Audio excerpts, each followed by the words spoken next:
Mabuhay and good day to everyone here at our virtual lecture sessions during your coursework. All right, so I hope you're all doing well today as we're about to dive into our Unit 2, which is the travel and tourism sectors of tourism and hospitality. So, last unit, we were able to talk about the five sectors of tourism and hospitality, or the tourism and hospitality umbrella, and we were able to discuss about the definition of service and the moments of truths that our guests are expecting whenever we deliver our service to them, as well as the seven deadly sins of service. So now let's dive into the objectives of this chapter. Please go over this slide so that you'll have a background of what you will expect in this chapter. All right. So, as we all know, the tourism industry is very dynamic. So, it's important to know the highlights of the tourism industry as well. So, let's start with the 4th century BC, where construction of the Great Wall of China began, continuing until the 1600s. All right. So, I believe that the Great Wall of China is very iconic to all of us. So, actually, it has contributed a lot to tourism. All right, and let's go to 776 BC, which is the Olympic Games. I mean, when the Olympic Games were first held in Olympia, Greece. So they had sports such as discus, long jump, the javelin, the equestrian events, running events, as well as boxing, wrestling, and pancration. All right, and let's go to the AD 312, where the Romans built a 100-mile road from Rome to the Bay of Naples, taking 4 days by litter. So a litter class is technically a carriage that they used in Italy. All right, and in the 1200s, religious pilgrimages to Rome and the Holy Land, which we now call as Israel, began, leading to the development of inns for pilgrims. So pilgrimages class are trips or religious trips that they had during those times. Right, in the 1275 or 1292, Marco Polo pioneered trade routes from Europe to China, staying at primitive inns called khans. In 1841, Thomas Cook organized the first group tour for 570 passengers to a religious meeting in England. So once again, Thomas Cook is the first travel organizer that we had in the industry. Right, in the 1850s, Monaco became a winter haven for the rich, offering a health resort and casino. And in the 1840s, cruising began with the Cunard Lines and the Peninsula and Oriental Steam Navigation Company. All right, so as you can see in the poster, it seems that they are marketing that as early as during that time. In the 1880 to 1930s, the age of the Grand Tour flourished. So, if you can remember in your macro, the Grand Tour is the first biggest tour that Elizabeth I organized. In the 1800s, the rail travel began. And in the 1900s, auto and air travel began. And now moving on to the 1970s, the Boeing 747 began carrying 450 passengers across the Atlantic and Pacific Oceans. Ecotourism and sustainable tourism became important topics. So, as early as in the 1970s, they were already talking about sustainable tourism. And now, at present, we're already giving much importance to sustainable tourism. All right, in the 1980s, cruising gained popularity.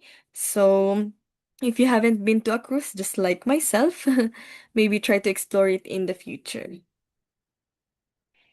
All right, in the 1986, the US established the Visa Waiver Program, allowing easier travel from about 27 countries. So that was a very good time to live in if you're a travel enthusiast. Because at present, it's already a bit difficult to go to the US as we need to process our visas, and sometimes there are instances when we get denied a few times before we get approved of the visa that we are applying for. In the 2000s, tourism experienced a temporary decline due to the September 11 attacks, the SARS virus, as well as the bird flu and the war. I mean, if you were in this era and those things were happening, it's understandable that you will limit yourself to traveling as a form of protecting yourself from getting contaminated. All right, in 2020, as you can remember, I believe we were all already born during this time. All right, COVID-19 outbreak in international tourism happened. So, the impact of the Russian offensive in Ukraine on international tourism are the following. Right, so just go over that one. All right, but I would like to go to letter D. We had weaker economic growth and higher inflation, which we are still experiencing at present. And it also threatened tourism-related jobs and businesses. So a lot of people got retrenched from their jobs, especially our flight attendants and other providers in the industry. So some people also, when they went to the US for their internships, they were asked to go home because of the COVID-19. But some of them chose to be TNT or Tago ng Tago in the US. All right. So let's now go to the characteristics of travel and tourism. Right. So the World Tourism Organization and the World Travel and Tourism Council declared the travel and tourism industry to have the following characteristics. So before I read those bullets, I would just like to emphasize that the UNWTO or the United Nations World Tourism Organization is now called as WTO or World Tourism Organization. All right, so let's go back. The characteristics of the travel and tourism industry are the following. We have a 24-hour a day, 7-day a week, 52-week a year economic drive. So we do not have days off. During holidays, we're working. We do not have weekdays, I mean weekends as well. And the tourism is responsible for the 10.2% of world GDP, employer of 214 million people or 7.8% of the global workforce. Also, creation of more than 5.5 million travel and tourism jobs per year during the 2000s. So those were the characteristics. All right, so let's go to the transportation services. Right, so let's go to the pre-industrial travel system era. It was the period before the widespread of industrialization in Europe and North America. There were few common carriers and there were almost no regularly scheduled transportation services. There was little travel. It's because during this era, only the rich people were allowed to go to travel. Um, it's also because the economy was not friendly to all other classes. Yes. Travelers made their own arrangements with several suppliers, so there were no tour packages yet. Era of the stagecoach and the wayside inn, and only few people had the money and the reason to travel, just like what I've mentioned earlier. All right, so let's go to the early industrial travel system era, wherein there were road improvements such as railways, canals, and steamship services that were brought about due to the industrialization. And common carriers came into existence, began to offer regularly scheduled transportation services. So with that, travel increased because more people who had money traveled. Right, so let's go to the mature railway system era. So the highlight of this one is Thomas Cook, wherein he began his company's activities in the United Kingdom in 1840 because he's the first travel organizer. Let's go to the express travel system era, where express services increased and trains and other forms of transportation did not stop at every station or terminal, but only at major ones. So just imagine if you needed to have a stopover, it would be very difficult because they only had major terminals. Yeah. So, despite that, this increased the speed of travel and encouraged more travel than before. Let's go to the automobile-based system era, where motorways, interstate highways, and other trunk highways were developed in the latter half of this era, which was 1920 and 1974. All right, so let's continue. All right, there were motorways, interstate highways again. Right, so let's move on to the modern tourism travel system era, where car ownership continued to grow at a fast rate, mainly at the expense of long distance rail travel.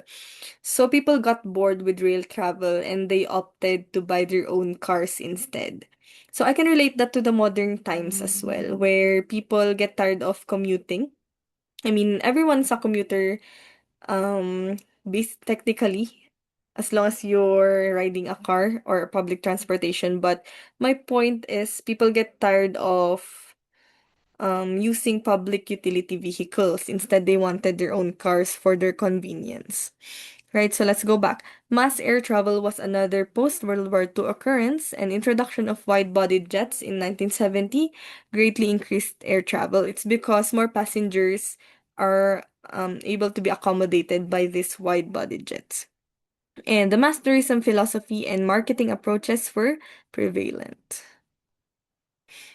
Right, post-mobility adjustment era. This era began as a result of the oil embargo generated by OPEC and the resulting increase in fuel prices.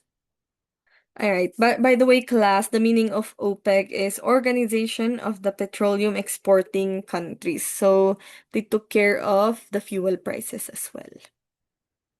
Right, so let's go to the modes of transportation. Right, so we had the travel by train. Yan, it was made mass it made mass travel possible for everyone, as well as long distance travel, because it was both cheaper and faster. Rail travel declined in the 1920s because of these following reasons. Right, so there was the existence of bus and car, probably it was faster. And there was the Great Depression of the 1930s, and airplanes had taken over much of the long distance travel market in the 1960s. All right, so just go over the slide as well. Okay, so these are the highlights just in outline. So again, in 1841, Thomas Cook organized the first excursion trip. And in 1851, the Great Exhibition in London. In 1863, George M. Pullman had the first class sleeping and dining in a Pullman coach. And 1868, Chicago and Alton Line dinner car. The latter part of the 1800s and early 1900s, popular spas and resorts emerged. Right, so in the 1950, passenger traffic declined to 46% due to the rapid growth of private automobile ownership and usage. Right, so in 1964, Japan's Shinkansen began operations in time for the Olympics in Japan. So by the way, class, the Shinkansen or bullet trains traveled at speeds greater than 140 miles per hour. So technically, Shinkansens are the fastest trains in the world, and the fastest Shinkansen in Japan is Hayabusa. Alright, so pardon me for the dogs barking in my background.